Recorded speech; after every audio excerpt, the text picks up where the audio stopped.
Magmagandang umaga po sa ating lahat.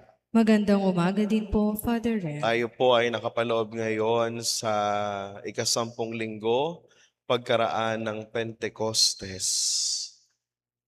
Kapag tayo ay naghahanda, kapag may handaan sa ating tahanan, isa sa mga palaging tanong natin, kakasya kaya ang pagkain? Ano po? Kasi hindi natin alam sa lahat ng inimbitahan natin, ilan po ba doon ang dadalo? Meron po bang dadalo na hindi inimbitahan? Hindi po ba? May mga hindi inaasahang bisita at may mga inaasahang bisita. Ano po? At kapag tayo ay naghahanda, binibilang po nating maigi ang bagay na iyan. Tinatansya natin ang ulam, ang kanin, at ayaw natin na mayroong magugutom. Pero kung minsan ayaw din naman natin ng may maraming lalabis o masasayang. Ano po? At yan din ang eksena sa ating ebanghelyo ngayong umaga.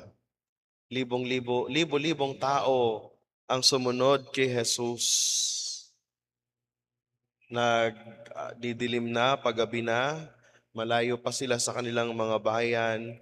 Ang unang naisip ng mga alagad ay isang praktikal na solusyon. Sabi ng mga alagad, pauwiin na lang natin sila para makabili ng kanilang makakain. Kung tutuusin, tama naman ang kanilang sinabi. Makatwiran, praktikal, ganun po yung mga alagad ni Jesus kung minsan po Pero ang Diyos madalas ay kumikilos ng higit pa sa ating kaisipan. Kumikilos ang Diyos ng higit pa sa ating kaisipan. Kung kaya tanong niyo yung naging sagot niya sa kanyang mga alagad, hindi na sila kailangang umalis pa. Kayo ang magbibigay sa kanila ng makakain. Siguro kung tayo yung naroon, pareho lang din naman katulad ng mga alagad yung isasagot natin. Lord, sasapat ba to? Kakasya ba to? 5 tinapay lang, 2 isda. Yung mayroon tayo. Pero ang bagay na iyon ay sumapat, sumobra pa. Ano po? Kung minsan ganyan din po ang ating buhay, may mga umaga na pagising po pa lang natin, pakiramdam natin parang may kulang. Kulang na agad sa ating buhay. Parang kulang ang oras, kulang ang pera, kulang ang lakas, kulang ang pasensya. Kung minsan nga pati pananampalataya, pakiramdam po natin ay kulang din. Dahil ang tingin natin ay kulang, ang tendency kapag kulang, minsan umaatras tayo. Ano po? Parang hindi ko na kaya, parang hindi ko ata kakayanin. Wala akong maibibigay, wala akong maihahanda, wala akong maipapakain. Ano po? Ngunit napakaganda ng ginawa ni Jesus. Hindi niya tinanong kung bakit kakaunti lang yung dala nila. 5 tinapay lang at 2 isda, yan lang yung mayroon tayo.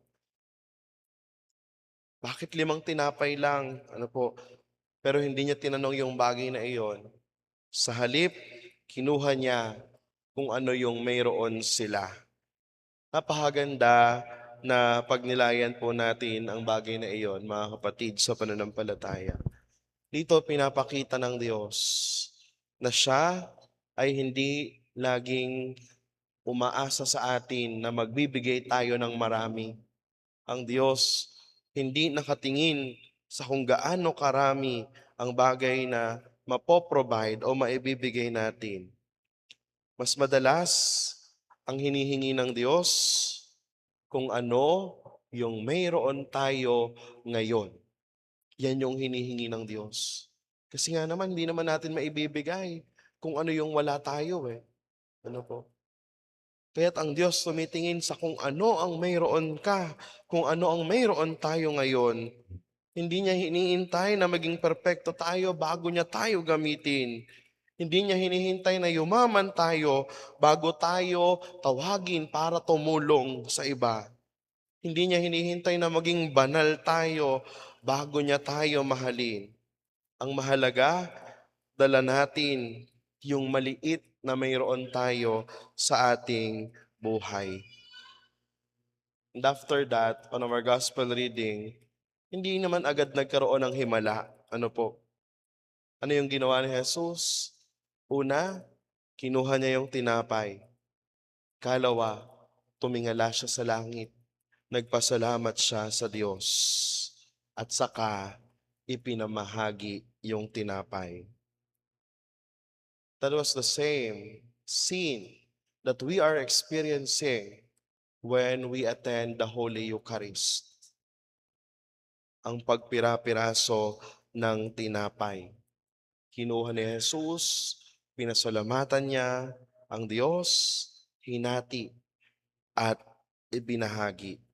Kaya ang himala ng pagpaparami ng tinapay ay hindi lamang po kwento tungkol sa pagkain. Ito ay paunang larawan ng Eucharistia na ipinapakita ng ating Panginoong Kristo na ang tunay na buhay ay matatagpuan sa Kanya. Siya na tinapay ng buhay. At sa ating unang pagbasa, sinasabi, pinapaalalahanan tayo ng Propeta Isaias, "Hali kayo, kayong mga nauuhaw, kayong mga walang pera." Napakaganda ng paanyaya ng Diyos ayon kay Propeta Isaias. Hindi niya sinabi, mag-ipon muna kayo bago kayo lumapit sa akin ha. Kapag marami na kayong pera, saka kayo magsimba. Hindi niya sinabi yung bagay na iyon. Sinabi niya, lumapit kayo sa akin. Sapagkat ang Diyos ang nagbibigay ng tunay na pagkaing makabubusog para sa ating kaluluwa. At hindi lamang tiyan yung binubusog niya, kundi pati ang ating puso, pati ang ating kaluluwa, pati ang ating pananampalataya at ang pag-asa. Sa ikalawang pagbasa naman sa sulat ni San Pablo sa mga taga-Roma, nagbibigay ito ng pinakamatibay na dahilan kung bakit tayo kailangang magtiwala sa Diyos. Ano yung sabi ni San Pablo? Walang makapaghihiwalay sa atin sa pag-ibig ng ating Panginoong Hesukristo. Napakahalaga ng pangungusap na ito. Dahil kung minsan mga kapatid, iniisip po natin kapag marami tayong problema, baka iniwan na tayo ng Diyos. Kapag kulang, kapag gipit sa ating buhay, baka nakalimutan niya na tayo. Kapag tila walang natitira sa atin, baka walang pakialam ang Diyos. That was our mindset kung minsan. Pero ang sabi ni San Pablo, wala. Walang anumang bagay na makapaghihiwalay sa atin sa pag-ibig ng Diyos. Kahit kahirapan, kahit kabiguan, kahit kakulangan, hindi yan magiging dahilan para mahiwalay ang pag-ibig ng Diyos sa lahat ng taong sumasampalataya sa Kanya. Kaya mga kapatid, sa pananampalataya, ang aral ng Ebanghelyo ay hindi lamang po isang himala ng pagpapakain ng 5 isda at 2 tinapay sa napakaraming tao. Ito ay himala ng pagbabago ng pananaw sa ating buhay. Mula sa pagtingin sa kung ano ang kulang, matuto tayong tumingin sa kung ano ang magagawa ng Diyos sa ating buhay. Kung minsan maraming kulang, pero tandaan natin, ang Diyos ay palaging nariyan. Mula sa pag-aalala, matuto tayong magtiwala. Matuto tayong magtiwala that sabi nga po nila, God will always provide. Ipagkakaloob ng Diyos anuman ang ating mga kailangan sa ating buhay. At sana maging dasal natin sa ating buhay, mga kapatid, ay ganito. Panginoon, ito lamang po ang mayroon ako. Niaalay ko ang bagay na ito sa iyo. Ikaw na ang bahala.